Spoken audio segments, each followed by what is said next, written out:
अस्सलाम वालेकुम नाज़रीन, प्रोग्राम दरकीक़ के साथ आपका मेज़बान बिलाल हसन हाजिर है। नाज़रीन, आज मौजू हमारे पास तो बहुत सारे हैं, इंटरनेशनल तौर पे भी और लोकली तौर पे भी, लेकिन आज हम इस प्रोग्राम में ख़ास तौर पे कोशिश करेंगे कि जो लोकली तौर पे, जो हमारे मकामी तौर पे स्मार्ट लॉकडाउन के बाद जो एक सूरत हाल पैदा हुई है, उस सूरत हाल के हवाले से जो हमारे SMEs हैं, जिनमें कि स्मॉल एंड मीडियम एंटरप्रेन्योर्स हैं, उनके अपने मसाइल, मुश्किलात, मसाइब में इजाफा हुआ। हम सब जानते हैं कि इंटरनेशनल सतह पे जो है ईरान अमेरिका की जंग के बाद जो सीज़ फायर हुआ, सीज़ फायर होने के बाद जो भी सूरत हाल है आपने हरमज़ की, मैं तफसील भी जानना नहीं चाहता कि उसको अमेरिका ने ब्लॉक किया, फिर उसके बाद पेट्रोलियम मसनूआत की जो दरामद है उसमें फ़र्क पड़ा और फिर पेट्रोल की कीमतें बढ़ने लगी। अब 400 रुपये पेट्रोल होने के बाद हुकूमत को भी इस बात पे सबसे ज़्यादा जो है वो ख्याल है कि स्मार्ट लॉकडाउन जो है वो किया जाए ताकि बिजली की बचत हो, पेट्रोल की मसनूआत की जो ज़्यादा खर्च होता है उसकी बचत हो। इन दो चीज़ों पर ज़्यादा जोर दिया गया, लेकिन बहुत ही मौज़रत के साथ कहना पड़ता है कि ये स्मार्ट लॉकडाउन एक मजाक है। एक मजाक इस तरह है कि हमने ये देखा कि जनाब के एक स्मार्ट लॉकडाउन की जो अपनी एक ज़रूरियात होती है कि आपने रात 11:30 बजे होटल वालों को बंद करने का कह दिया, 12 बजे चली जी बैरेज लॉन हैं वो बंद होते थे, रेगुलर वो बंद होने लगे, दुकानें जो हैं वो 8 से 9 बजे तक बंद होने की आपने मतलब ये कि एक कानून बनाया। लेकिन वो दुकानें बनी हैं सब है, लेकिन बात यह है कि जो दुकानें थोड़ी सी भी लेट हो जाती हैं उनको हम सील कर देते हैं। ये सील करने की वजह से भी ताजिरों और सनतकारों को बहुत ज़्यादा तहफ़्फ़ुज़ात हैं कि अगर दुकानें अगर थोड़ी बहुत अगर लेट हो जाती हैं तो आप उसको जुर्माना कर दें, आप उन्हें तंबीह करें। लेकिन बात यह है कि उसको सील कर दी जाती हैं। मुख्तलिफ़ इलाक़ों में दुकानें सील हुई, मुख्तलिफ़ होटल्स के मालकान को गिरफ़्तार भी किया गया, मुख्तलिफ जो है ताजिर और सनतकार थे उनकी दुकानों को भी सील किया गया और उनके बहुत सारे तहफ़्फ़ुज़ात हम तक पहुँचते भी रहे। लेकिन हम चूँकि एक मुश्किल वक्त गुजर रहे हैं और इस मुश्किल वक्त में गुजरने की वजह से हमें भी इस बात का एहसास है कि हुकूमत जो भी काम कर रही है हमें उसका साथ देना चाहिए और पब्लिक साथ भी दे रही है। हम आए दिन हर हफ्ते पेट्रोल की कीमतें जो हैं वो बढ़ जाती हैं, लेकिन आवाम जो है वो पेट्रोल पंप पर रश लगाती है। पेट्रोल पंप पर रश लगाने के बाद वो पेट्रोल भरवा लेती है, लेकिन एहतजाज कोई नहीं करता। और ये अच्छी बात है कि उन्हें इस बात का एहसास है कि हुकूमत अगर पेट्रोल की कीमत बढ़ा रही है तो उसकी मजबूरी है। लेकिन बात वही होती है कि यहाँ पर अगर हम नेगेटिविटी की तरफ ना जाए, पॉजिटिव की तरफ भी रहे, तो ये जो आवाम को सादगी का भाषण दिया गया कि जनाब के आप सादगी अपनाएं, आप जो है वो ज़्यादा अखराजात ना करें, बिजली कम खर्च करें, दुकानें जल्दी बंद करें, ये करें वो करें। लेकिन बात यह है कि क्या वज़रा, मुशीरान या हुकूमत के दीगर ओहदेदारान सादगी अपना रहे हैं? आज भी हम देखते हैं कि सड़कों पे वज़रा और उनके मुशीरान जो गाड़ियाँ इस्तेमाल करते हैं या जो पेट्रोल पे हाई ऑक्टेन पे सबसे ज़्यादा 600 से ऊपर उसकी रेट चले गए, लेकिन सबसे ज़्यादा रश वहीं होता है और उसमें ज़्यादातर सरकारी गाड़ियाँ होती हैं। बात यह है कि कहाँ हम जा रहे हैं? क्या आवाम को तो हम नसीहत करते हैं कि आप जो है सादगी अपनाएं, लेकिन ख़ुद को जो है वो इससे मुबर्रा समझते हैं। ये वो चीज़ें हैं जिसकी वजह से आवाम हुकूमत पे एतमाद नहीं करती। हुकूमत जो भी बात करती है आवाम उसे नज़रअंदाज कर देते हैं। वजह यह है कि कौल और फ़ेल में तज़ाद है। इस कौल और फ़ेल में तज़ाद की वजह से जो है हुकूमत में और आवाम के दरमियान एक खरीज पैदा होती है। लेकिन बहरहाल आवाम पाकिस्तान की भी जो है काफ़ी साबिर और शाकिर है कि वो हर मौके पे पाकिस्तान की खातिर जो है वो खामोश भी रहती है। लेकिन बहरहाल आज हम इसी मौजू पर थोड़ी सी गुफ्तगू करेंगे और स्टूडियो में मौजूद जो मेहमान हैं उनके साथ गुफ्तगू करेंगे और एक मखसूस छोटे से वक्त में जो है हम तमाम चीज़ों को मरबूत तौर पर उसको मरकूज़ करेंगे और एक जो समंदर को है उसको कूज़े में बंद करेंगे। तो आज जिन मेहमानों ने इस प्रोग्राम को अटेंड किया है, मेरे ज्वाइन किया है, उनकी तो मैं काफ़ी तारीफ़ करवाता चलूँ। उसके तारीफ़ करने के बाद फिर हम आगे बढ़ेंगे प्रोग्राम की जानिब। तो आज मेरे पहले मेहमान हैं जनाब जाफ़र शाह साहब। जाफ़र शाह साहब जो हैं ये पहले भी मेरे प्रोग्राम में आते रहे और माशाल्लाह सियासी पस मंज़र भी रखते हैं, लेकिन हैं कारोबारी आदमी। ये हैं सदर all Sindh hotel and restaurant association की। थैंक यू जाफ़र शाह साहब फॉर कमिंग। मेरे दूसरे मेहमान हैं जनाब सईद कुरैशी साहब। सईद कुरैशी साहब जो हैं इन्हें हनीफिया रेस्टोरेंट के हवाले से लोग ज़्यादा जानते हैं और सईद हनीफिया के नाम से जानते हैं। काफ़ी से ज़्यादा जो है वो बहुत एक्टिव आदमी भी हैं और एक पुराने ताजिर जो है लेकिन सब्र शुक्र के साथ वो कर रहे हैं। हालांकि इन्हें भी इस स्मार्ट लॉकडाउन की वजह से काफ़ी ज़्यादा नुकसान भी हुए। सईद कुरैशी साहब जो है वो चेयरमैन है एक्टा के। इसके अलावा ये कराची चैम्बर ऑफ कॉमर्स के लॉ एंड ऑर्डर कमेटी के लोकल एंड प्रोविजन कमेटी के लिए मेंबर भी हैं। इसके अलावा तीसरे मेहमान हैं हमारे जनाब मुजम्मिल चहल साहब। मुजम्मिल चहल साहब बड़ी शख्सियत हैं, अक्सर प्रोग्रामों में आते हैं और आज भी हमने इनको मदऊ किया कि ये है सदर सीरियल एसोसिएशन के। और मुजम्मिल चहल साहब का किरदार जो है वो एसेंशियल आइटम के हवाले से बहुत ज़्यादा मतलब कि एक्टिव किरदार है। और इस वक्त जो कराची शहर में बल्कि पूरे पाकिस्तान के अंदर आपको जनास की दरामदाद और बरामदात के हवाले से ये आपको फिगर भी बताएंगे और उसके हवाले से भी बताएंगे कि जो पेट्रोल की कीमतें बढ़ी हैं उसके बाद की क्या सूरत हाल है। थैंक यू मुजम्मिल चहल साहब। Thank you sir. मेरे सबसे पहले मैं जाफिर साहब की बताता हूँ। जाफिर साहब, आपकी बड़ी तहफ़्फ़ुज़ात हैं स्मार्ट लॉकडाउन पे, क्या हैं? सर सबसे पहले आपका शुक्रिया अदा करता हूँ जो आपने अपना प्रोग्राम में बुलाया है। Thank you sir. हमारा सबसे मुश्किलात ये है, हमारा यहाँ जो ना चाय पराठा है, खाना पीना है, इससे हमारा लॉकडाउन से इस काम का कोई वास्ता नहीं होना चाहिए।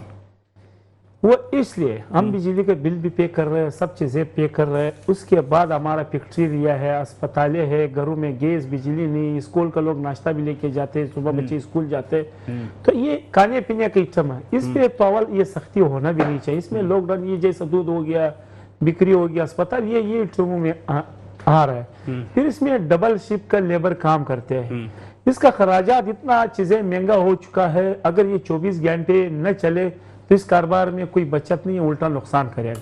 और ये बंद होने में आधा लेबर फारिग हो रहे हैं, लाखों के हिसाब से लोग बेरोजगार हो रहे हैं। सबसे बड़ा हम लोगों का। अच्छा, ये जो चाय के होटल्स वगैरह पूरे कराची में कितने होंगे, कुछ अंदाजा है? तकरीबन, हाँ क्यों नहीं है, 8 से 8.5 हज़ार होटल है मेरे चाय। छोटे बड़े 60 है। और पूरे सिंध में? पूरा सिंध में तकरीबन 11,000 है। 11, ठीक है। तो फिर 11,000 तो बंद तो नहीं हो रहे हैं, ये आदर तो आ गया, लेकिन बंद तो वही 2-3 बजे ही ना यार। ये बंद तो हो भी रहे, नहीं भी हो रहे। कुछ बंद करके पार्सल तो हलाओ है ना, चाय पार्सल दे रहे, उसमें वो खराजात निकल नहीं रहे। इसमें कभी पुलिस लेके जाते हैं, उसमें FIR भी हो रहा है, पैसे दे के भी वापस छोड़ रहे हैं। तो ये मामला पे करप्शन का एक रास्ता भी खुल चुका है। ये मामला भी जगह जगह हो रहे हैं। हम जगह जगह शिकायतें भी इसका हमने दर्ज किया अलाप सलाम के पास। और रात को 4-5 बजे खुद भी कई थानों में गया, बंजे छुड़वाया, कई पैसे लिए, अपने पैसे वापस ला के होटल वालों को भी दिए है। ये मामला रोज बरोज रात को चल रहा है। तो क्यों चल रहा है? मतलब ये है कि आप क्यों खोल रहे हो? आप कानून की पाबंदी देखो, कर रहे हो? कानून की पाबंदी तो चलो, बाहर कुर्सी नहीं लगाते, अंदर पार्सल चला रहे, उसके आड़ में भी ये ले जाते हैं। कुछ मोबाइलें ऐसे जो 500 होटल वाले देते हैं। आप कह रहे हैं कि स्मार्ट लॉकडाउन से इनको माइनस कर देना चाहिए? इसको बिल्कुल खाने पीने की चीज है। कल को वो रेस्टोरेंट वाले आ जाएंगे कि हमें भी माइनस करो, वो भी खाने पीने की चीज है। दुकान वाले आ जाएंगे, हमें भी माइनस करो। देखो, दुकान वाले के साथ भी बैठ के छोटे छोटे दुकानदार बड़े परेशान है। ये तो एक रिजवान भाई है जो अपना हिसाब से तय करके बस वीडियो जारी कर देते हैं। आप छोटे छोटे मार्केटों में पूछो, दुकानदार से पूछो। रिजवान किसकी बात की? रिजवान इरफान की बात? रिजवान इरफान की बात कर, वो तो अपना हिसाब किताब उस काचा है, बस वहीं बैठ के ऐलान कर देता है। छोटे मार्केट वाले से पूछो, आप दुकानदार से पूछो। हम दुकानदारों को मैं जाके चुड़वा के लाता हूँ तानों से। तो रिजवान इरफान की बात से मुत्तफिक नहीं है आप? नहीं है, हम तो खुद, हमारा कोई सदर थोड़ी है, ये अपना मर्जी से लोगों के ऊपर लागू करता है। ये कौन कहता है हमारा यूनियन का इसकी क्या अवस्था है? दुकानदार इसको कौन मानते हैं? ये तो अपना मर्जी से इलामा जारी कर देते हैं। वो मौजूद नहीं है ना, इस वजह से मेरे ख्याल में बात करना मुनासिब नहीं है। जो मौजूद ना हो ना, उसके मुतालिक बात करना मुनासिब नहीं होता। लेकिन बात यह है कि हर एसोसिएशन का एक प्रेसिडेंट होता है। आप अपने एसोसिएशन के प्रेसिडेंट हो, वो अपने एसोसिएशन के प्रेसिडेंट हैं, ये अपने एसोसिएशन के प्रेसिडेंट हो। तो मेरे ख्याल में है कि हर आदमी अपने लोगों को हिदायत देता है ना, वो आपको हिदायत नहीं दे रहा है। हमारा भी उसने वीडियो जारी किया है ना, जब भी तो मैं उसके ऊपर इतराजात कर रहा हूँ। अच्छा, हाँ, वीडियो जारी किया उसने। ये क्या, ये होटल वाले, ये मैंने भी बोला इतना बजे तक खुले बंद रहे। भाई आप कौन होते हैं हमारे लिए आप बात करने वाला? ठीक है, हर इंस्टीट्यूशन अलग है, हम अपना टैक्स भर रहे हैं, हमारा यूनियन अलग से रजिस्टर है, तो हमारे इस वजह से उसकी शिकायत है। और फिर छोटे दुकानदार भी सब परेशान है। मैं तो रोज रात को जाता हूँ, इस थाने में, उस थाने में, उस थाने में, पूरा रात हमें 4-5 बजे तक। लेकिन मेरे ख्याल से मेन रोड की दुकानें बंद हो रही हैं, अंदर की तो सारी चीजें खुली हुई होती है। यार मैं बोल रहा हूँ, एक हिसाब से कुछ भी बंद नहीं हो रहा है, खाली बस पैसे की मामला चल रहा है। और करप्शन बढ़ गया। हाँ, करप्शन बढ़ गया। जी सही साहब, आपके भी रेस्टोरेंट के कारोबार, तो आपके अपने क्या तहफ़्फ़ुज़ात हैं? अस्सलाम वालेकुम। सबसे पहले तो आपका और आपके चैनल का बहुत शुक्रिया। Thank you sir. आप हमेशा हमें याद करते हैं और बुलाते हैं। जी जी। और मेरा हमेशा एक ही जुमला होता है अपना बिलाल हसन साहब से कि जब हमें आप यहाँ बुलाते हैं, हमारी दाद दस्ती करते हैं कि एक ताजरों का या आवाम का एक सिलसिला है मीडिया के तौर से। जी जी, आप हमारी आवाज़ को, आप हमारे मसाइल को आला हुकाम तक पहुँचाते हैं मीडिया के ज़रिए से। क्या मैं पूछ सकता हूँ कि जो हम इतने साल से, ये इतनी दफ़ा से आप यहाँ आ रहे हैं और ये सारी चीज़ें हो रही हैं, ये हमारे मसाइल कब हल होंगे? बहुत अच्छी बात कही। अभी नमाज पढ़ के आए ना, अल्हम्दुलिल्लाह। हमारा काम है हुक्म अज़ान, हमारा काम है अजान देना। हाँ, नमाजी आए या ना आए, उससे हमें नहीं देखना। अल्लाह ताला ने कहा है कि हुक्म अज़ान, हमारा काम है निशानदेही करना, हमारा काम है आवाज़ को बुलंद करना, और हम कर रहे हैं और करते रहेंगे। अच्छा, एक बात बताओ आपको, जनाजे की नमाज में ना अजान होती है ना तकबीर होती है। जी बिल्कुल सही है। तो जनाजा आप तैयार खड़ा हुआ है, तो पूरा अजान भी दे चुके हैं और तकबीर भी हो चुकी। बात जनाजे में अजान होती है, बात ये है कि कारोबार तकबीर होती है, कारोबार का नमाज जनाजा हो गया। हो चुका जी। अच्छा, कोई चाहे कोई भी हो, मैं इस वक्त तमाम कारोबारी आदमियों की निशानदेही कर रहा हूँ, चाहे वो तो लेकिन सबकी नमाज जनाजा हो गई। हो गई, सब तैयार है। अच्छा, फिर अब क्या है? कहने का मतलब ये है कि भाई चाहे पाकिस्तान में कोई सा भी शहर हो, सारा मुल्क पूरे हमारा है, शहर, चाहे छोटे बड़े कराची है, चाहे लाहौर है, या इस्लामाबाद है, या मुल्तान है, कोई भी शहर है, कोई भी जगह है। अब इकनॉमी तो उठा के अपनी देखें, अपना कारोबारी मसाइल तो देखें। अब जैसे अभी खान साहब ने कितनी अच्छी एक बात कही कि भाई देखो, चाय पराठा है, रोटी है, माजरत के साथ अब सुबह सबसे पहले इन लोगों के होटल में सबसे पहले मोबाइल खड़ी भी होती है, उनको नाश्ता चाहिए, क्योंकि वो बेचारे सारी रात जो है ना वो अपनी ड्यूटी करते हैं, जाहिर है। अब ये क्या, ये कहाँ जाएंगे? अच्छा, हमारा क्या काम है? हमारा भी ये रेस्टोरेंट का काम है। अगर हम 2 तंदूर लगा लें रेस्टोरेंट वाले अपने सामने, तंदूर तो फ्री है, हम कहेंगे हम तो तंदूर है, हम तो रोटियां बेच रहे हैं, हमें कौन आके मना करेगा? बात सारी ये है कि ठीक है, एनर्जी को जो है वेस्ट नहीं करना, एनर्जी को सेव करना है। हम लॉकडाउन की जैसे कहते हैं कि खिलाफ नहीं है ना लॉकडाउन की खिलाफ वर्जी करें, हमें कह रहे कैटेगरीज उसको थोड़ी सी नरमी दें। खाने पीने, जैसे आपने कहा कि बेकरी मुस्तस्ना है, अब मैं आपको बताऊं, जहाँ मेरी शॉप है वहाँ बेकरियाँ हैं, उनको भी कहते हैं शटर गिरा दो। भाई बेकरियाँ तो ही मुस्तस्ना, बेकरियाँ क्यों शटर गिराएंगी? वो क्यों लाइट बंद करेंगी? मेडिकल स्टोर है, वो भी लाजमी है, वो भी खुले हुए। दूध की दुकान है, जैसे मैंने बताया, दूध की दुकान में खुली हुई। जिस तरीके से दूध की दुकान है, मेडिकल स्टोर है, इसी तरीके से जो आदमी खाना खाएगा तो वो भी, हम भी उसी से भरे में आते हैं ना। बिल्कुल। अच्छा, एक बात और, आपको तो 11:30-12 बजे तक टाइम दिया है ना? देखिए, मैं एक बहुत अहम नुक्ते पे मैं आपसे बात कर रहा हूँ। पहले रेस्टोरेंट जो है ना वो अय्याशी होती थी माजरत के साथ, कि यार रेस्टोरेंट में जा रहे हैं, यार खाना खाने जा रहे हैं, यार आदमी ये जा रहे हैं। अब तो रेस्टोरेंट ज़रूरत है, आपके घर के अंदर गैस ही नहीं है, क्या करेंगे आप? सही। 90% फैमिली रात को खाना बाहर खा रही हैं, चाहे वो एक बन कबाब ले रही हैं, चाहे वो बच्चों के लिए पिज़्ज़ा ले रही है, चाहे वो कोई फाइन डाइन कर रहे हैं, जाके बाहर खा रहे हैं, कि वो पता है कि जी 9 बजे के बाद नहीं। मैं आपको आज का किस्सा सुनाता हूँ। मैंने रात जल्दी खाना खा लिया, उठा 10 बजे, आपकी फिक्र भी थी, मैंने यार इनके फ़ोन आने शुरू हो जाएंगे। तो मैंने अपनी अली से पूछा, कह लगी गैस ही नहीं, तो मैं आपको चाय बना के क्या दूँ? मैंने कहा मैं चुप करके जो है वो दोबारा सो गया। क्या करेगा इंसान? भाई अगर ये गैस हो, बिजली हो, पानी हो, सब चीज़ें, चलो हम कहते हैं हाँ सब ठीक है। जब घरों में ये सारी चीज़ें नहीं है, परसों की बात में वो रोटी उठा के लाने वाला था, मैंने तुम्हारे लिए रखी हुई थी, रोटी पक रही है तवे पे, एक साइड पक गई और दूसरी साइड कच्ची है। मैंने कहा इनको दिखाऊंगा, मजाक के लाओ, मैं आके दिखाता, ये देखो ये रोटी पक रही है घर के अंदर। आप ये दिखाते तो मैं उसको एसएसजीसी के चेयरमैन को भेज देता। मैं यकीन करो, मैं रोटी दिखाता कि एक तरफ से तो रोटी पक गई, अब जब उसने दूसरी तरफ से डाली बनाने के लिए तो गैस चली गई। तो भाई जब ये चीज़ें घर में नहीं होंगी तो लोग बाहर निकलेंगे। अच्छा, एक चीज़ और, कराची का एंटरटेनमेंट ही खाना पीना है। हाँ। तफरी, और क्या तफरी? नहीं, पूरे पाकिस्तान में यही क्या कहते हैं, रात को जाके खाना खा लेते हैं। तो भाई ज़रा ख्याल कर लो यार। और दूसरी चीज़ ये जो मैं अभी भी कसम खाने को तैयार हूं कि मैंने नोटिफिकेशन जारी नहीं किया। सर आपने जारी नहीं किया, लेकिन आप हमारे कसम खाने को तैयार हूं। आपके थ्रू तो हम जो रिक्वेस्ट ही कर सकते हैं। बात ये है कि आज आपको बिठाने का मकसद क्या है? आज आप तीनों हजरात को बिठाने का मकसद क्या है? मैं डेली ऐसे ही कर रहा हूँ कि जो भी कराची के जो मसाइल है उनको उजागर किया है। सियासत बहुत हो गई कि फना हो गया, ये हो गया। हम चाहते हैं कि आप लोगों की बात को भी आगे बढ़ाएं। जी मुजम्मिल साहब, आपका तो किरदार बहुत मतलब इंपॉर्टेंट है, यानी कि आपने हुर्मुज़ का जो चक्कर है उसकी वजह से आपका कारोबार तो सबसे ज़्यादा मुतासिर हुआ। मुझे इतना बता दीजिए कि ये जो चले जी, वो तो स्मार्ट लॉकडाउन से आप लोग इतने मुतासिर ज़्यादा नहीं हुए होंगे। जो दालें आती हैं हमारे 80% दालें तो दरामद होती हैं ना जी। चना है, इसके अलावा दीगर चीज़ें भी हैं। क्या सूरत हाल है इस वक्त जो है अजनास की?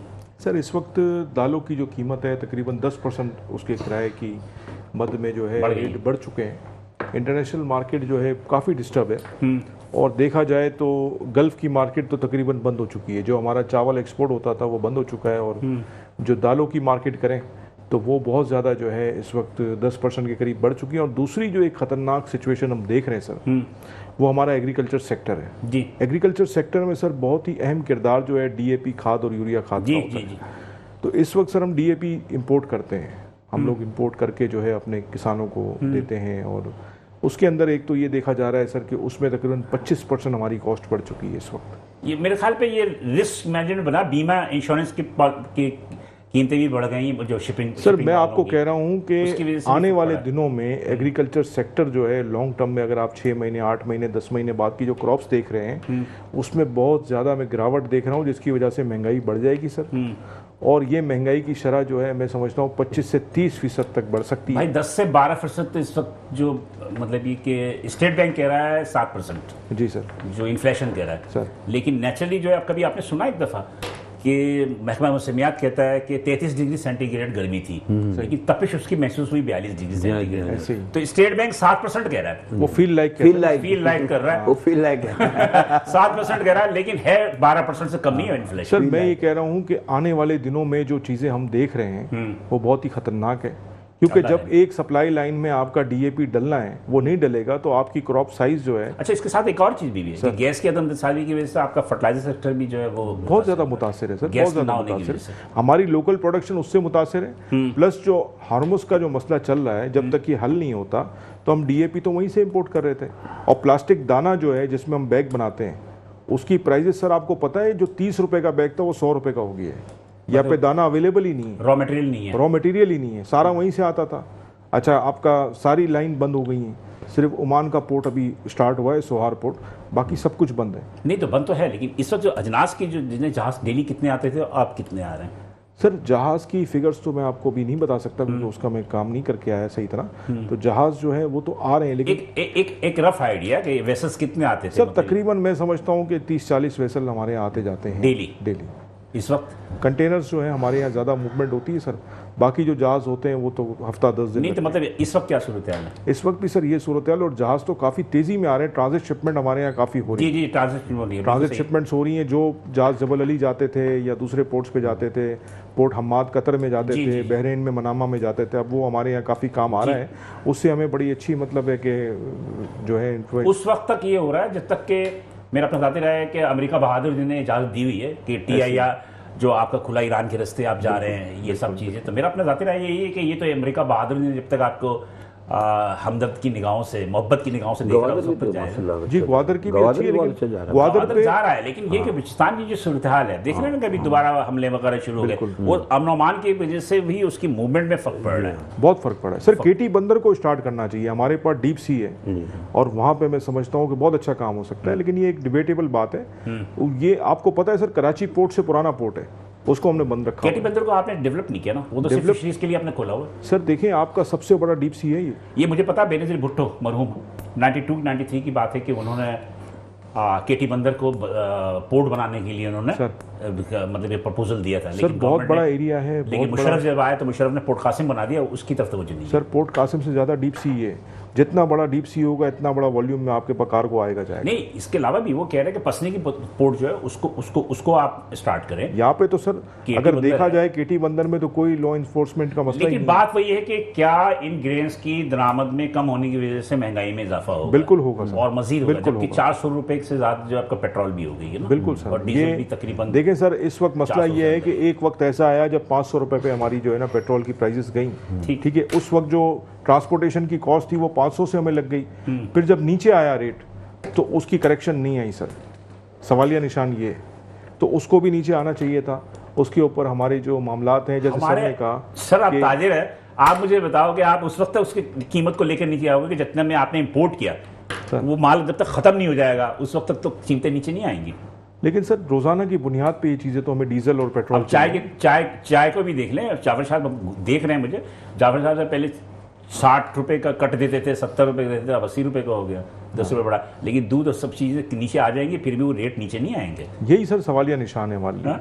आएंगे नहीं आएंगे, वो 80 रुपए ही रहेंगे।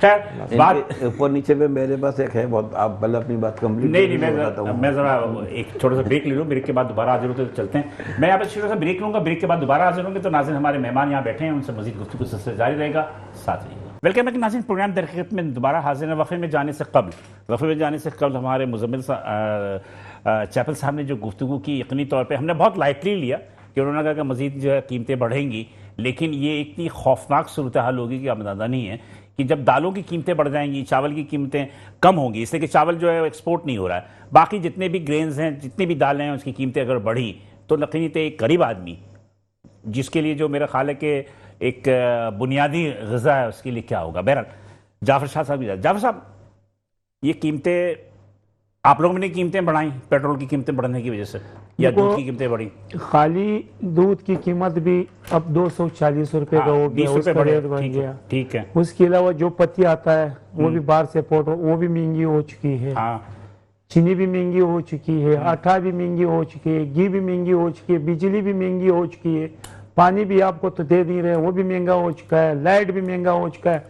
जो गैस है ना, हमारा तो गैस जब पहले थे वो तो खत्म हो गया। वो जो 10,000 का सिलेंडर तो वो 18 से 20,000 का, हर चीज डबल महंगा हो चुकी। अभी हमारा होटल वाले इतना परेशान है, हम रेट बढ़ावे तो कितना बढ़ावे समझ में भी नहीं आ रहा है। और वो भी नीचे भी नहीं आएगा ना, अगर सस्ता भी हो जाएगा तो। सस्ता कुछ भी नहीं होगा, क्या सस्ता होगा? अगर 200 महंगे हुए तो 50 रुपए कम हो जाएगा। और लेबर का भी दिहाड़ी बढ़ गया। हाँ, अगर ये 11:30 बजे कारोबार बंद होता रहेगा तो होटलों से 1 रुपया बचत नहीं है, उल्टा नुकसान में। कॉस्ट ऑफ डूइंग बढ़ गई ना। ये उस मुल्क में मजा करता है जहां पर लोड शेडिंग नहीं होगा, जहां बिजली का बिल नॉर्मल होगा, आपके बच्चों का स्कूल का तालीम फ्री में हो, जैसे अस्पताल का सेहत का जैसे गवर्नमेंट के वो फ्री में हो, रोड आपका अच्छा लशपश हो, अच्छा पार्क हो, डकैती नहीं हो, वारदात नहीं होगा। डकैती अब तो सिक्योरिटी गार्ड भी होटल पे मजबूरी से खड़ा है, क्यों? उसको पैसे देने पड़ेगा, तो तनख्वाह पे चीजें डबल हो चुकी है, इसमें अफोर्ड नहीं हो रहे खराजात।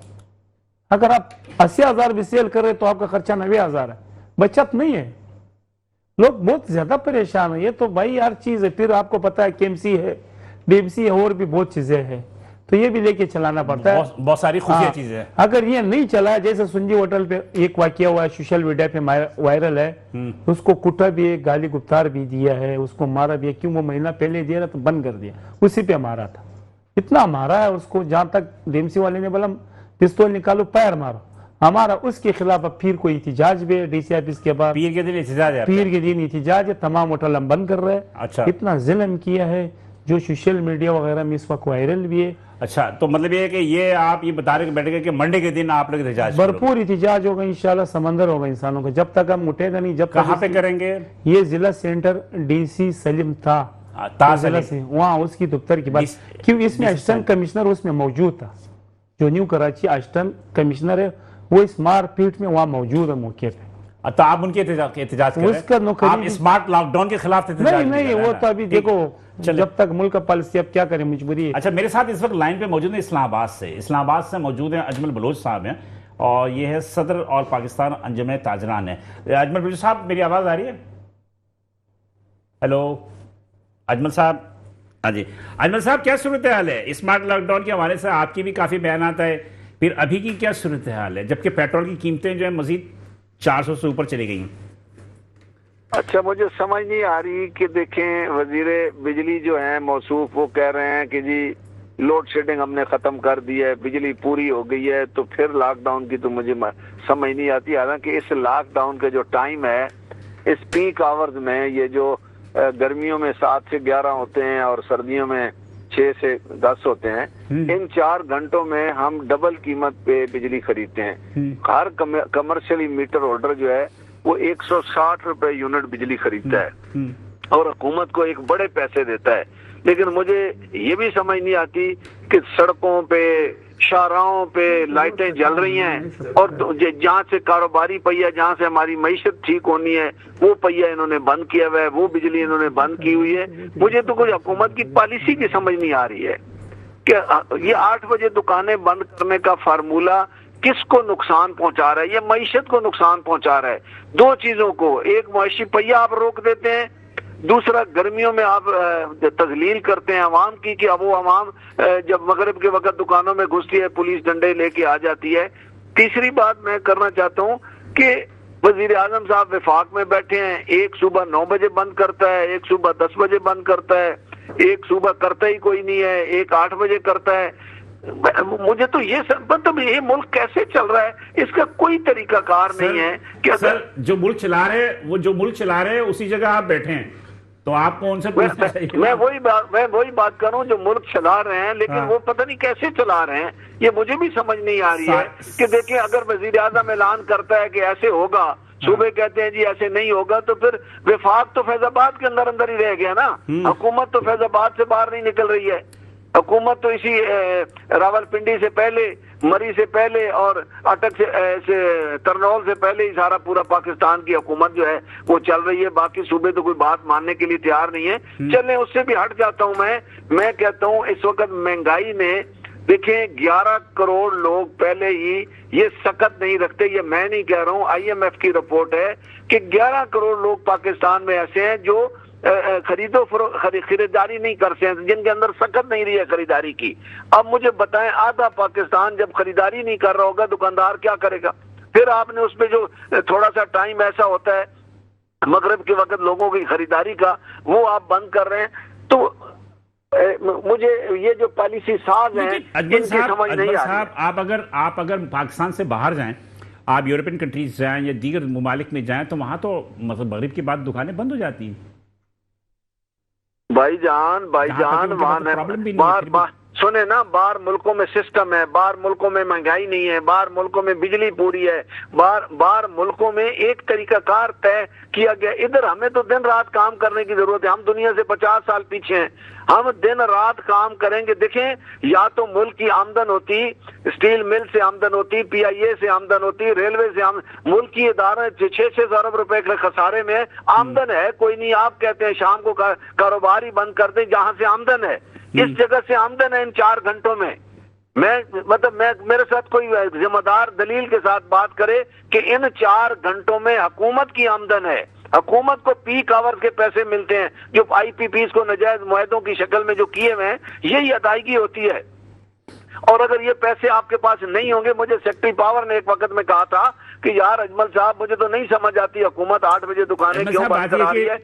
अजमल साहब बात है कि सुने बाहर दुनिया में पीक आवर्स नहीं होते, शिकायतें हैं कराची के ट्रेडर्स भी बैठे हैं, उनकी भी यही शिकायतें हैं, सब कुछ सही है, लेकिन बात सिंपल से ये है कि क्या जो भी टाइम दिया गया क्या उस पर अमल दरामद तो उतनी सख्ती से तो नहीं हो रहा है, थोड़ी सी रिस्ट्रिक्शन तो है ना। सख्ती से हो रहा है सर, डंडे से हो रहा है। देखिए चले सिंध हुकूमत ने ताजरों की मान ली कि चलें भाई आप 10 बजे कहते हैं, हम 8 बजे कहते हैं, 9 बजे बंद कर लें। KPK ने भी यही कर लिया। पंजाब हुकूमत कहती है नहीं डंडे के जोर पे 8 बजे बंद होंगी, वफाक कह रहा है 8 बजे डंडे के जोर पे बंद होंगी। देखिए कोई भी काम इस वक्त मुल्क में टैक्स डंडे के जोर पे वसूल किया जा रहा है, दुकानें डंडे के जोर पे बंद की जा रही है, डंडे के जोर पे महंगाई की जा रही है, डंडे के जोर में देखिए तेल की कीमतों में इजाफा करके पैसे इकट्ठे किया जा रहे हैं। ये लोगों को समझ नहीं है, कोई लोग इतने अंधे तो नहीं है कि हमारे साथ क्या हो रहा है। महंगाई इस वक्त अशियाए खुर्दोनोश लोगों को खरीदना मुश्किल हो रही है, लेकिन हुक्मरान अपने अखराजात कम करने के लिए तैयार नहीं है। बिल्कुल सही कह रहे हैं, बिल्कुल सही। थैंक यू अनिल बलूच साहब, ये थे सदर पाकिस्तान तंजीम ताजरान। जी सईद कुरैशी साहब आपकी बात पे ही वो ऑन कर रहे थे, ये इस्लामाबाद से थे मेरे साथ। इस्लामाबाद की भी यही सूरत हाल है। तो सर सबसे पहले तो बहुत शुक्रिया कि आप ऑन बोर्ड आए और आपने हमारी दाद दस्ती की। नहीं वो चले गए और मैंने उनको शुक्रिया अदा कर दिया। मैं आपसे बोल रहा हूँ कि जो उन्होंने बात कही जी, तो उस बात को आप कितना ऑन कर रहे हैं? जी बिल्कुल ऑन करते हैं। और आपने एक बड़ी जबरदस्त बात की कि आप तो खुद ही हुकूमत चला रहे, लाहौर में बैठे हुए, हम तो आप लोगों के पीछे हैं। सीधी बात ये, कराची वाले तो पीछे हैं, सारे हमारे बड़े तो वहीं बैठे हुए हैं, इस्लामाबाद में, लाहौर में। देखिए भाईजान मसला सारा ये है कि चाहे कोई सा भी शहर हो, चाहे कोई सा भी मुल्क हो, हम ये चाहते हैं कि अवाम खुश रहे।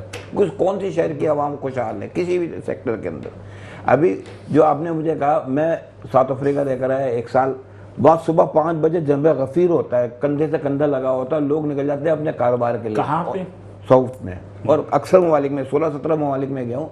लोग सुबह उठ के अपने काम पे जाते हैं। हमारे इस्लाम में भी यही है कि नमाज पढ़ो, कुरान की तिलावत करो, हम कब यासीन जाते पढ़ो, अपने कारोबार कर लो। हम कब जाते हैं? जवाल के वक्त जो काम का काम का टाइम नहीं होता। ये देखिए, ये चीज़ तो बेहतर है कि भाई अगर आदमी सुबह उठ के काम के ऊपर जाए, और जब एक आदमी सुबह उठ के काम पे जाएगा और एक सिस्टम बनेगा, लाइट नहीं जाएगी, गर्मी नहीं होगी, खरीदार आएगा। अब खरीदारी वगैरह के बाद निकलेगा तो आप आदत बनी कितने है ना। बजे, कितने बजे आपने उसकी आदत को बिगाड़ा हुआ है ना सर। आप मुझे आप देखें कि अभी 9 बजे दुकानें बंद हो जाती है, अभी दुकानें बंद हो जाती है, लोग जो उससे पहले खरीदारी कर लेते हैं। 34-35 टेम्परेचर के अंदर कौन आदमी अपनी बीवी बच्चों को लेके जाके जो है ना वो शॉपिंग ये बात मानते हैं, लेकिन मुझे ये तो बताए ना। और हर जगह एसी तो नहीं लगे हुए ना, हर जगह मॉल तो नहीं है ना, सारी मार्केट्स में एसी नहीं है। लेकिन इतनी गर्मी होती है कि दुकानदारों को बैठना मुश्किल हो जाता है, चाहे वो कपड़े के ताजिर हो, चाहे कोई भी ताजिर हो।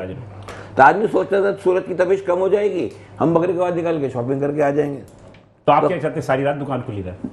ये मकसद नहीं है कि सारी रात दुकान ठंडा होगा ना, अच्छा है ना, धूप नहीं होगी। कहने का मतलब ये है कि लोग सामान लेके निकलेंगे, स्ट्रीट क्रिमिनल्स आएंगे, लूट के लेके चले जाएंगे। सर जी, मैं तो आप कह रहा हूँ कि आप सुबह 5 से 5 करें, अल्लाह खैर करेगा। सुबह उठें, यासीन शरीफ पढ़ें, जाके अपने कारोबार में करें, अपने घर में अपने बीवी बच्चों को टाइम दें। लेकिन ये सिस्टम से होगा, एकदम नहीं होगा। ये सिस्टम ये बेहतरीन चीज है। ये 8 बजे 9 बजे का जो कानून है। अच्छा, अब आप मुझे एक बात है, अब हम दोनों आप कितने बजे बंद करते हैं दुकान?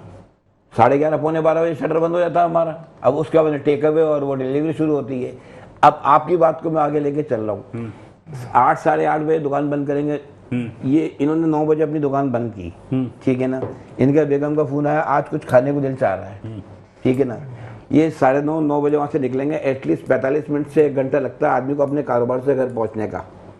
मेरी अब बात सुनिए।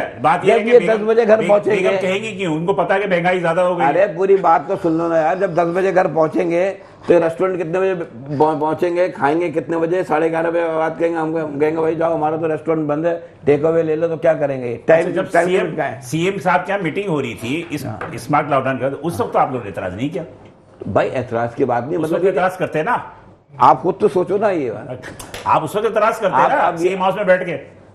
आप ये तो देखो। अच्छा, आप एक चीज देख रहे, अभी इन्होंने एक बात ये कही कि हमारा जो स्टाफ है, आपको पता है रेस्टोरेंट का और रेस्टोरेंट वालों का स्टाफ कितना है? मिलियन से ज्यादा स्टाफ होता है हम लोगों का। और एक बंदे के घर में कम से कम, अगर आप एक आदमी देखो तो 4 बंदे तो एक घर के अंदर हैं। वो कहाँ जाएंगे? वो कहाँ से अपनी रोजी कमाएंगे? आपकी बात से इत्तेफाक करता हूं। हम लोग कहाँ से उनको तनख्वाह देंगे? आप मुझे यही बात तो जाफर शाह भी कह रहे हैं ना। इनकी बात को सेकंड कर रहा हूँ, आगे जाके मैं कह रहा हूँ ये सारे मतलब भी जो है, मतलब कि दूसरी चीज ये कि ये हमारे बराबर में बैठे में, इनसे पूछे आटा, दाल, चीनी, चावल, ऑयल, LPG गैस और इलेक्ट्रिसिटी, कहाँ आप क्या कॉस्ट्यूम की चीज निकालेंगे? जी मुजम्मिल साहब, इस वक्त जो सूरत हाल है, इस सूरत हाल में जो आपके एक्सपोर्ट आपकी जो है वो बिल्कुल नीचे आ रही है, इंपोर्ट आपका बढ़ रहा है, ट्रेड डेफिसिट आपका बढ़ गया, करंट अकाउंट खसारा आपका बढ़ रहा है। आप क्या समझते हैं कि ऐसे इंपोर्टर और एक्सपोर्टर होने के नाते कि अगर यही सूरत हाल 1 महीना मजीद जारी रही तो हम कहाँ होंगे? सर, इस वक्त आपकी हर चीज़ जो है ना रुकी हुई है, एक्सपोर्ट रुका हुआ है, इम्पोर्ट सर थोड़ा बहुत तो है रवा, मतलब ठीक है। लेकिन ये कि जो मार्केट्स हमारी इधर मिडल ईस्ट की थी या ईरान में हमारा चावल जा रहा था, वो तो सारा काम रुक चुका है। आप समझ लें कि चावल तो सस्ते नहीं हो रहे मार्केट में। सर देखिए, बात पता है क्या है कि लोगों ने, हो रहा है तो चावल तो सस्ते होने चाहिए। सर मसला ये है कि लोगों ने कॉस्ट पे चावल खरीदा है ना, तो वो लॉस तो नहीं करेंगे। ये तो नहीं है। तो बात हो गई ना कि अगर महंगा माल मंगाएंगे तो जब तक आप उसको बेच नहीं देंगे आप सस्ता करेंगे नहीं। सर उसका इंतजार तो करना पड़ेगा ना। अब मसला ये है कि ग्रोवर से माल निकल के एक पक्के घर में आ गया, मिल्क के हाथ में आ गया, तो वो अपनी कॉस्ट देख के माल बेचेगा ना सर। बिल्कुल सही कह रहे हैं। अब ये है कि मुझे तो ये नज़र आ रहा है कि सर हमारी जो करेंसी है वो डीवैल्यू की तरफ जाएगी आने वाले दिनों में, अगर यही सूरत हाल रही। और मजीद मतलब एक महंगाई तो इस वक्त हम फेस कर रहे हैं, आगे और ज़्यादा क्राइसिस। डॉलर को उन्होंने मतलब कि जो अभी कंट्रोल किया हुआ ये मसनूई तरीका है। सर मुझे ये लगता है कि देखें, एक ना एक वक्त आके जो है हमें कुछ ना कुछ तो डीवैल्यू की तरफ जाना पड़ेगा। इसलिए इस वक्त सबसे ज़्यादा जो इन्वेस्टमेंट हो रही है वो हो रही है सोने में। जी सर। गोल्ड में ज़्यादा इन्वेस्टमेंट हो रही है। स्टॉक एक्सचेंज में भी जो है मामला चल रहा है, लेकिन बहुत सारे लोग एतमाद नहीं करते स्टॉक एक्सचेंज पे। तो मेरा कहना है कि डॉलर इस वक्त जो कंट्रोल किया हुआ है, तो डॉलर के मसनूई तरीके से कंट्रोल किया हुआ है या? सर ये तो देखें, इसके बारे में तो हम कुछ नहीं कह सकते, लेकिन जो महंगाई की सूरत हाल है और जिस तरह से काम रुका हुआ है, एक्सपोर्ट रुक गया है, अगर इस डॉलर को हम नहीं बढ़ाते तो आगे एक्सपोर्ट मजीद हमारा रुकेगा। ठीक है। और मज़े की बात ये है कि डॉलर की कीमत बढ़नी चाहिए। डॉलर की कीमत एज ए एक्सपोर्टर जो है ये इसको बढ़ाना ज़रूरी है, क्योंकि हमारा एक्सपोर्ट का पहिया रुक चुका है, ख़ास करके चावल का।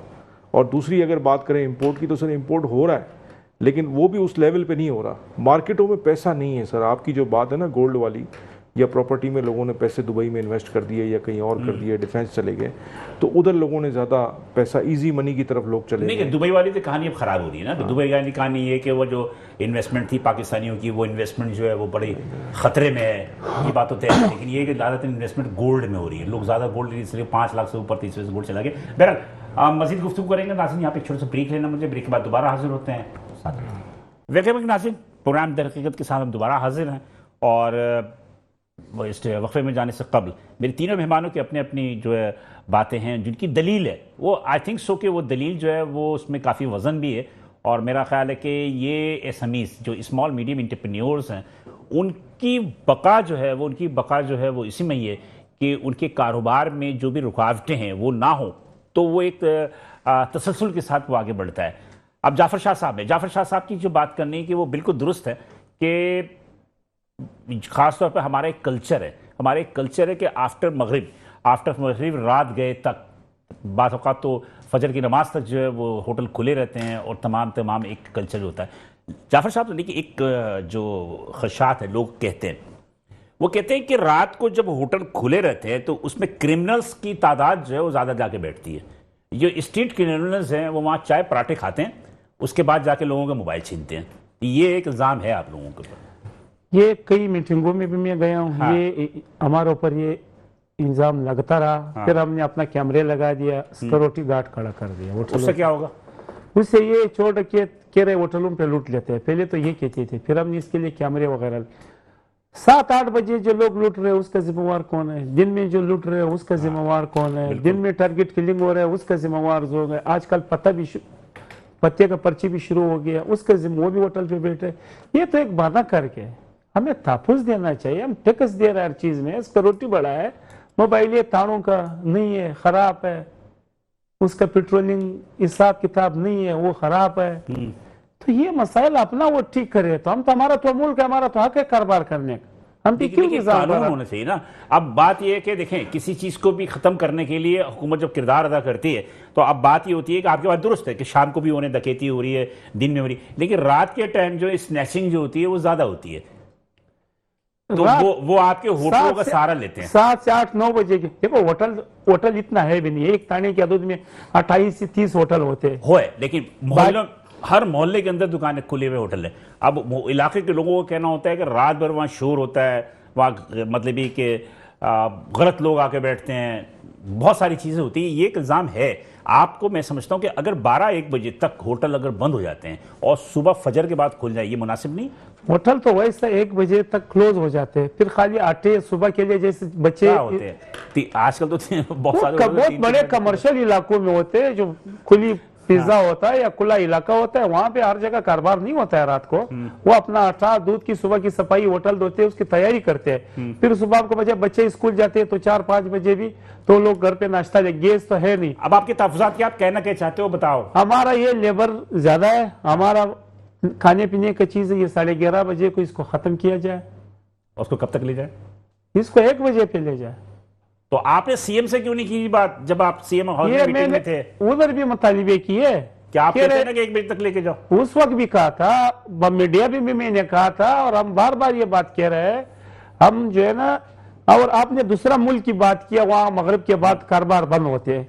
देखो, दूसरा मुल्क के साथ तो अपना मुल्क भी चीजें, खाली हमारा कारोबार डिवाइड नहीं करो। वहां का वजीर भी क्या तरीकाकार है, उसका सरकारी दफ्तर का क्या तरीकाकार है, वहां का बिजली का क्या तरीकाकार है, उसका अस्पताल का क्या तरीकाकार है, मतलब आगे बिगड़ा हुआ है ना। स्कूल का भी लगा दो, उसका सेहत का भी लगा दो। देखो, सब चीजें की बात करो, खाली हमारा कारोबार की बात ना करे। सबका दफ्तरों का सरकारी में कितना, आप कोर्ट में जाओ, सिटी कोर्ट में 3 दिन छुट्टी हो गया, फिर अगले संडे को मैं गया, कितना रश है। एक दूसरे को तकिए पहले, जज बोले मेरे पेस्टेम नहीं, कौन सा फाइल पढ़ो। जज का क्या, 2 लकीर मार के फिर उठ जाते हैं, बोले जज नहीं है। लोग दकिए कर। तो बाहर मुल्क में कोर्टों में भी तो ये रश नहीं है ना। वहां 16 तो उसी तरह बना, इधर भी हम इसी तरह बना देंगे। यहाँ तो बिजली नहीं, आपको छोटे मकान। आप ये कहना चाह रहे हो कि 1 बजे तक का टाइम बढ़ाया जाए, और आप पीर के दिन एहतजाज करोगे, वो एहतजाज करोगे असिस्टेंट कमिश्नर के रवैये पे। मारा है, हम आपको वीडियो भेजते हैं। नहीं, वो मैं बता रहा हूँ, उसके रवैये ठीक है, वो मारा आमले वाले ने क्या गोली मार दो, गोली का किसकी इंतजाम में कोई अख्तियार है आपके पास? पुलिस अगर उसने फिर भी कुछ किया तो अरेस्ट करो। वो तो वाज़ेह वीडियो बना हुआ है, उसने कुछ गुनाह नहीं किया। कुर्सियां रोड पे डाल डाल के आप आधे से ज्यादा रोडों को कवर कर लेते कुर्सी भी हो, अभी कम ट्रैफिक कर जैम दिया, हो रहा होता कुर्सी है। भी कम कर दिया, बाकी टीए लगे हुए, पैसे सब लेते हैं ये लोग, अपना चीजें सेट करे। कौन लेता है पैसे? कौन नहीं लेते? कौन सा टीए जो बगैर पैसों की लगा हुआ है? बताओ एक कौन टीए लेता है? केएमसी भी लेता है, डीएमसी भी लेता है, पुलिस का जो पिटर होता है वो भी लेते हैं। कोई एक टीए बताओ रोड पे किसी और कपड़े में, किसी कराची के कोने पे लगा अच्छा, एक मुझे सिर्फ इतना बता दो फिर मैं आगे बढ़ता हूँ। एक होटल है चाय का, एक चाय का होटल है, बहुत बड़ा नहीं है, दरमियानी जगह, तो हफ्ता क्या देते हो आप? देखो होटल वाले का जो है ना, कई केएमसी को 3000 देते हैं, कई 5000 देता है, कभी 2500 देते हैं। ठीक है। हर जगह का अपना पुलिस अपना वालों को हिसाब कितना है। देते हो? पुलिस वाले का इतना खास नहीं है, जगह जगह है, कहीं कहीं नहीं है। फ्री का KMC खाना खा के चले जाते हैं वो। वो तो देखो चाय पराठे, देखो भी जवान है, गरीब है, 12 घंटे ड्यूटी करते हैं, ठीक। उसका इतना मसाला नहीं है। ठीक है, वो आप खुद मतलब कि उस पर राजी हो कि खाना खा के चले हाँ, जाओ। कोई वो भी 12 घंटे ड्यूटी करते हैं, दूध मेरे कहने का घूमते मतलब ये हैं। है कि पैसे से नहीं लेते आपसे। नहीं, पैसे में से नहीं देते। चले जी, आप भी बाद में बोलोगे जब ये प्रोग्राम खत्म हो जाएगा कि फलां इतना लेता है। खैर अभी नहीं, मैं खुल के देता हूँ, मैं जो भी होता है ये सामने सही क्वेश्चन है, आपकी भी ये शिकायतें हैं ना? सर जी, सबसे पहली बात तो ये माजरत के साथ, आप भले हम कह रहे हैं चाय बेचें, पराठा बेचें, कुछ बेचें, दो चीज़ पे पाबंदी लगाएं। आप प्रेसिडेंट है इसलिए मैं आपसे रिक्वेस्ट कर रहा हूँ, आपके यहाँ बैठ के लोग लूडो खेलते हैं, आपके यहाँ बैठ के लोग ताश खेलते हैं, इतने लोगों का टाइम है बैठ के लूडो, और ये लूडो ये लोग खुद प्रोवाइड करके देते हैं उनको लाके। वो एंटरटेनमेंट करने के लिए मैं- कि लोग भाई आपको चाय पियो और जाओ, बात खत्म हो गई, मौलाना बैठने का सा- मौका ही नहीं दो आप उनको। ताकि मौलाना साहब को ये पैगाम आप बेबी से ये मैंने सब जगह मैंने बंद करा दिया, ये जवाब आपने मैंने सर खुद जी, बंद करा। मैं तो पूरी कराची में घूमता सब हूँ, जगह मैंने मीडिया मैं के तो जरिए पूरी कराची के अंदर भी तारीख घूम- रोड पे था, मैंने खत्म उसी में करा। वो जुआ चल रहा होता है। जी हाँ। अब इसी निशान लगा था, ये- मैंने देखिए- खत्म किया था। अगर कहिए मेरे को वीडियो भेजो जो ताड़े क्या दूध में देखिए इसी खान को, साहब, हमारा खाने पीने का अल्लाह ने बड़ा बरकत ही दिया है, समझे ना? ये हमने खत्म किया इसी बात। ये और ये नौसत है, ये लूडो है, ताश है, शतरंज है, नौसत है। लोगों के पास टाइम होता है, वो आके लूडो लेके बैठ जाते हैं। आप बोलो भाई ये चाय का कप है, आप पियो, चाय पियो, जाओ, अल्लाह खैर, फायदा क्या ठीक है? है रहते खत्म किया है, कहाँ किया? किधर है अभी? किया होगा। मैं देखिए, खत्म मैं किया। इनकी बात को गलत नहीं कर ये रहा, ईद किया के होगा। बाद से हमने सब जगह खत्म अब आप बाकायदा पाबंदी अब जो नहीं उनको, आप बोला ही नहीं हुए ना, वो लूडो ना, वो आपका ताश, एलामिया जारी हो जाए इस पे। खाली चाय पियो, स्टेशन का पराठा एलामिया खाना जारी। खाओ, चाय पियो, नहीं जारी पराठा खाओ, किया जाओ, और अल्लाह खत्म भी का किया है। इसमें क्या मामला है? नहीं, आपको वो सही कह रहे हैं कि एक आप एलामिया जाया करो ना, आप कर नोटिस दिया, जाया करो। वीडियो कर दिया, मीडिया पे बोल दिया, ताड़ों को बोले भाई जावे उठाओ, खत्म कर दिया। मेरे नजर में तो कहीं भी नहीं है, मैं तो हर जगह मीटिंग रूम में जाता हूँ, अब नहीं है। नहीं, मतलब बहुत सारी जगहों पे है, और हकीकत है बहुत सारे लोगों ने इस पे एतराज भी किया कि वो होता है कि फिर ईद घर वाला से दिन- बच्चे निकलते हैं, ये चाय एक प्याली पीते हैं, रात के 3-3, 4-4 बजे तक लूडो खेल रहे हैं। ये छोटा ईद हमने सब खत्म कर दिया, पहले थे अब नहीं, अच्छी बात है सर। तो बहुत अच्छी बात है। पहले थे। ये भाई सही कह रहे, कुछ इलाकों में थे, कुछ में नहीं थे, सही जहाँ पे कुरैशी भी हमने साहब, खत्म। आपने बोला नहीं, आप भी बड़े परेशान हैं कि कुछ फ्री की चीजें दे दे के आपकी भी कॉस्ट ऑफ लिविंग बढ़ जाती है। देखिए सर, मैं आज आपको एक बात बताता हूँ। बात ये, हम लोग फ्री की चीजें देने में परेशान नहीं है, मतलब कहने के कि कुछ सिस्टम बनना चाहिए किसी चीज के लिए। देखिए सिस्टम बना हुआ है ना भाई, सारी रात एक आदमी एक मोबाइल आपकी एक मोबाइल आपकी सही भाई, सिस्टम बना हुआ है सर, और कितने सिस्टम आप बनाओगे? सिस्टम से अलग नहीं चल सकते। तो आप कितने सिस्टम आप बनाओगे? एक सिस्टम बना आप हुआ तो सिस्टम से अलग नहीं चल जाफर साहब सकते। ने बता दो सारे जाफर साहब ने बोला जहाँ सिस्टम है वहाँ काम हो रहा है, जहाँ सिस्टम नहीं है वहाँ शटर बंद मेरा ख्याल है कि आई थिंक सो पूरे पाकिस्तान में सिस्टम चल रहा है सर। सिस्टम से, और अगर आप सिस्टम उस के पीछे सिस्टम जा ही नहीं सकते। अगर आप सिस्टम में एब्जॉर्ब नहीं होंगे तो आपका नुकसान होगा। सीधी सी बात है। बहरहाल ये कि मैं आपके चैनल से सबसे पहले शुक्रिया अदा करता हूँ, और अपने आला काम का भी। और सबसे बड़ी बात ये कि हमें इतनी खुशी है कि इस वक्त अल्लाह ने हमारे मुल्क को, पाकिस्तान को, खुदा की कसम यकीन करें, इतनी तरक्की दी है, इतनी इज्जत दी है। अल्लाह हमारी अफवाज को और हमारे कुरानों को और इससे ज़्यादा तरक्की दे। बहुत बहुत शुक्रिया आप लोगों का। लेकिन थोड़ा सा जो है अवाम के ऊपर भी ख्याल कर लें। पूरे मुल्क की अवाम बेचारी परेशान है, तो दुआएं ले लें, अल्लाह ताला और इंशाल्लाह इससे ज़्यादा तरक्की देगा आपको। बहुत बहुत शुक्रिया। नहीं, मतलब ये कि दुआएं तो दे, अल्लाह ताला आपकी दुआ को कबूल भी करे, सब कुछ है। मुजफ्फर साहब, मतलब कि आप क्या सिचुएशन देख रहे हैं? मैं आपसे वो पूछना चाह रहा हूँ जो अक्सर अवाम हमसे पूछते हैं कि भाई ये मामला जो अगर हल कब तक होगा आपके अपने हिसाब से? क्या आपने हुर्मुज़ खुलेगी, नहीं खुलेगी, या तमाम की तमाम काम आपके ईरान के रास्ते ही होगा, क्या होगा? सर सच बात यह है कि ईरान का रास्ता बेशक खुल गया है, लेकिन वहाँ पे पेमेंट्स के काफ़ी मसाइल हैं, और वहाँ पे कारोबार करना इतना आसान नहीं है। वो बैंकिंग की वजह अच्छा, से। वहाँ पे एक सिस्टम है कि सर बार्टर ट्रेड हम कर सकते हैं कि हमने अगर कोई चीज़ दी, सामने दूसरी चीज़ ली, अदरवाइज़ वहाँ पे पेमेंट का कोई सिस्टम हमारे स्टेट बैंक की तरफ से नहीं है और अब इतना इजीली जो है ना हम लोग वहाँ पे नहीं जा सकते। वहाँ पे ज़्यादातर हमारे कोयटा के जो पठान लोग हैं वो वहाँ पे काफ़ी इन्वॉल्व हैं और वो काम कर सकते हैं, और हमारे जैसा बंदा जो कराची में बैठा है वहाँ पे अपने आप को सेफ़ एंड सिक्योर नहीं समझता।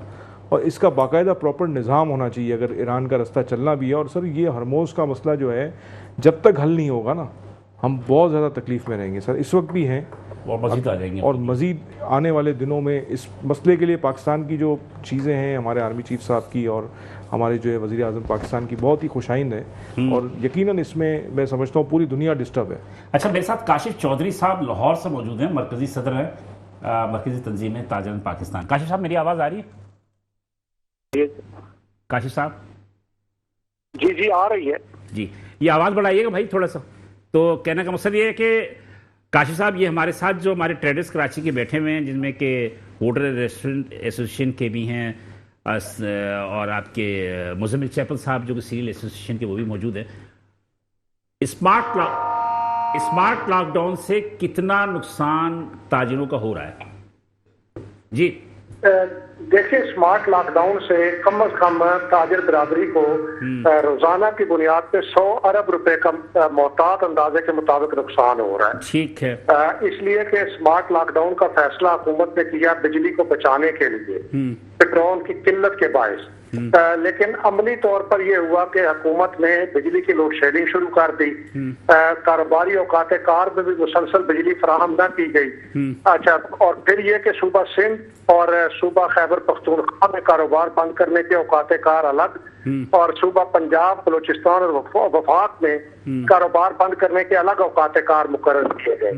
तो अमली तौर पर तो कारोबार को 7 बजे ही इस अंदाज में बंद कर दिया गया कि शेडिंग शुरू कर दी गई। तो इसलिए मैं समझता हूँ कि लॉकडाउन का अमलन को बहुत ज्यादा फायदा इस हवाले से नहीं हुआ। इसलिए कि हुकूमत को चाहिए तो यह था कि बिजली की पैदावार को बढ़ाती, पन बिजली की सस्ती बिजली को पैदा करती, लेकिन उस तरफ तवज्जो नहीं दी गई। तो हुकूमत को फौरी तौर पर इस लॉकडाउन को खत्म करना चाहिए, मतलब कारोबारी औकात-ए-कार को बढ़ाना चाहिए। मुझे ये बता दीजिए कि क्या स्मार्ट लॉकडाउन के हवाले से आप लोगों से मुशावरत हुई थी हुकूमत पंजाब से? तो उस वक्त आप लोगों ने इस पे आवाज क्यों नहीं उठाई? देखिए, सिवाय सूबा सिंध के कहीं पर भी इस हवाले से मुशावरत नहीं की गई। वफाकी हुकूमत को चाहिए था कि वफाकी हुकूमत ताजर तंजीमों और स्टेक होल्डर से मुशावरत करती। ना उन्होंने मुशावरत की, ना पंजाब, खैबर पख्तूनख्वा और बलूचिस्तान में मुशावरत की गई। अलबत्ता सिंध के वजीर आला ने वहाँ की ताजर तंजीमों को जरूर बुलाया, लेकिन ज़ाहिर जब वफाक और बाकी सूबे एक चीज पर मुत्तफिक थे तो शायद सिंध के वजीर आला भी कोई बहुत ज्यादा किरदार अदा नहीं कर सके। अगरचे उन्होंने आम कारोबारों को 9 बजे बंद करने और रेस्टोरेंट्स और फूड के चैन्स को रात 11:30 बजे बंद करने का, जबकि पंजाब में और बलूचिस्तान में तो 8 बजे और 10 बजे के औकात कार मुकर्रर किए गए। तो इस हवाले से सुबह से गवर्नमेंट ने बहरहाल ताजरों की बात को सुना और उन तजावीज को सुनते हुए कुछ ना कुछ रिलीफ वहां के ताजरों को दिया। मुझे इतना बता दीजिए, क्या ये तजावीज पे इस पे अमल दरामद हो रहा है पंजाब में? 8 बजे और 10 बजे की बात करना है? जी 8 बजे और 10 बजे पर मुकम्मल तरीके से अमल दरामद हो रहा है। और मैं इसमें एक अहम बात ये करना चाहता हूँ, आपके नोटिस में लाना चाहता हूँ। देखिए, एक तो औकात कार है, उसके बाद जो इंतजामिया पुलिस का तजलील का रवैया है, जिस अंदाज से ताजरों को घसीटा जाता है, जिस अंदाज से दुकानें सील की जाती हैं, जुर्माने किए जाते हैं, गिरफ्तारियां की जाती हैं, वो ताजर जो अपना कारोबार अपना पैसा लगाकर करता है, रोजगार लोगों को देता है, गवर्नमेंट को टैक्स देता है। अभी ईरान अमेरिका मुज़ाकरात जब चल रहे थे तो इस्लामाबाद और पिंडी की मार्केटों को 10-12 दिन के लिए बंद रखा गया, लेकिन मुल्क और कौम की खातिर ताजरों ने कुर्बानी दी। लेकिन दूसरी तरफ इसी लॉकडाउन को इदारों ने दिहाड़ियां लगाने का जरिया बना लिया, मंथली इकट्ठी करने का जरिया बना लिया, तजलील का जरिया बना लिया, जिसकी हम मजम्मत भी करते हैं और वफाकी और सूबाई हुकूमतों से मुतालबा भी करते हैं कि अगर वो कोई चीज करना चाहते हैं तो स्टेक होल्डर्स की मुशावरत से करें। और दूसरी बात यह है कि इज्जत वाला रवैया इख्तियार करें, ये तजलील का रवैया इख्तियार ना करें। जी, बहुत शुक्रिया काशिफ चौधरी साहब, मरकजी सदर थे ये मरकजी तंजीम ताजरन पाकिस्तान के। बहरहाल टाइम खत्म हो रहा है, मुझे सिर्फ इतना बता दीजिए, इन्होंने भी यही बात की जो आपने बात की, ये तजलील हो रही है, वो मतलब ये कि इज्जत नहीं है, ये बात इन्होंने भी कही। ये लाहौर से थे, लाहौर के भी यही हाल है, इस्लामाबाद के। आप मुझे आखिरी में बता दीजिए कि चाहते जाते आप क्या पैगाम देना चाहते हैं हुकूमत को या आवाम को, जल्दी। भाई कारोबारी लोगों को इतना रोज को रात जलील करते हैं, दुकानदारों को और इतना जलील हो रहा है। आदमी बोला ना थोड़ा बंदोबस्त हुआ हम जाके बाहर में कोई कारोबार करें। इतना लोग तंग है। टैक्स भी देते हो आप? सब कुछ चीज में टैक्स नहीं, पति में है, हर चीज में। हमें हुकूमत के वक्त से ये चाहता हूँ भाई इसको 1 बजे करे, लोग परेशान है। और अपना इदारों को एक मैसेज चलाया, लोगों को इज्जत बर्बाद। किसी के पास बाप होता है, बच्चा होता है, उसके सामने घसीटते हैं। यकीन करो जिसके पास पैसे, मैंने कल भी मीटिंग किया, कह रहा यार हमारा थोड़ा बहुत वो सेट हो जाए, हम बाहर चले जाएंगे, बाहर हम झाड़ू लगा देंगे, नहीं या कारोबार हम नहीं करेंगे। इतना लोग परेशान बेइज्जती करते हैं। जी सही साहब। बस ये दरअसल बात यह है कि मैं अभी काशिफ भाई खैर चले गए, उनसे पूछने वाला था कि जो पाकिस्तान का जो ताजिर है, चाहे वो छोटा ताजिर है या बड़ा ताजिर है, उसकी इज्जत कहाँ है और क्या है? नहीं तो वो कोई हुकूमत के बंदे तो नहीं जो आपको जवाब देंगे। कहने का भी जैसे उन्होंने इतनी सारी बातें कर दी, सबसे पहली बात ये है कि एक पाकिस्तानी होने के नाते मेरे फर्ज है कि मैं कानून की खिलाफ वर्जी ना करूँ, कानून की पाबंदी करूँ, ये तो मेरा फर्ज है। लेकिन मैं भी एक इज्जतदार आदमी हूँ। अगर कोई आदमी कोई वायलेंस कर रहा है तो उसको भी जुर्माना कर दे या उसको कोई तरीक़ेकार कर दे। जिस तरीके से खान साहब ने बात की है, चाहे कोई भी दुकानदार हो, कोई भी कुछ हो, इतनी तस्लील नहीं होनी चाहिए जो है। सही होती। और ये भी वही बात कर रहे हैं, खान साहब ने भी ये बात कह रही थी कि तस्लील नहीं होनी चाहिए। इसलिए अगर ये एहतजाज कर रहे हैं पीर के दिन तो मेरे ख्याल में जायज़ है। वो ये लोग कर रहे हैं, हम लोग नहीं कर रहे हैं। हमारा तो मार फिटने पे वो हर कोई बोलेगा उसके कर देना। चले जी मुज़म्मिल साहब सर, क्या आवाम को क्या पैगाम देंगे कि कम खाएं दालें? सर महंगी हो रही है। देखिए सर, ये तो जो इसेंशियल आइटम्स हैं वो तो रोज़ाना हमें चाहिएंगी और इसके लिए अहम फैसले गवर्नमेंट ने करने हैं। तो इस पे ज़रूरी तौर पे हमें अहम फैसले करने चाहिए गवर्नमेंट के साथ मिल के, और उनके साथ शाना बशाना। मुश्किल वक्त ज़रूर है, अल्लाह ने चाहा तो ये वक्त भी गुजर जाएगा सर। मतलब ज़ख़ीरा अंदोज़ी तो नहीं हो रही है? ज़ख़ीरा अंदोज़ी सर हो नहीं सकती क्योंकि एक बंदा नहीं है। हमारे पास हज़ारों इम्पोर्टर और हज़ारों एक्सपोर्टर हैं। एक बंदा जो है ना सर, कभी भी कंट्रोल नहीं कर सकता मार्केट को। अगर 2-4 बंदे हों तो कंसोशियम बन जाए, जैसे शुगर इंडस्ट्री में हो सकता है या किसी और जगह। यहाँ पे सर हो नहीं सकता। हज़ारों की तादाद में हमारी फ्लोर मिल्स हैं, राइस मिल्स हैं, दाल मिल्स हैं। Nobody can do this sir. मतलब ये आप ये कहना चाह रहे हैं कि जो इंपोर्ट कम हो रही है, हाँ, जो चीज़ें यहाँ ज़खायर मौजूद हैं उसकी कीमतों में मज़ीद इजाफे की तवक्को है सर, और ये इस पे रोकने के लिए इक़दाम की ज़रूरत है सर। बहुत शुक्रिया तीनों हज़रात का, आप यहाँ तशरीफ़ लेकर आए। बात यह है नाज़रीन कि हम तो सिर्फ ये कि मुझसे कहा गया था कि जैसे कि सईद साहब कह रहे थे कि हम इतने प्रॉब्लम बताते हैं, मसाइल बताते हैं, मुश्किलात बताते हैं, लेकिन उसका हल क्या हुआ।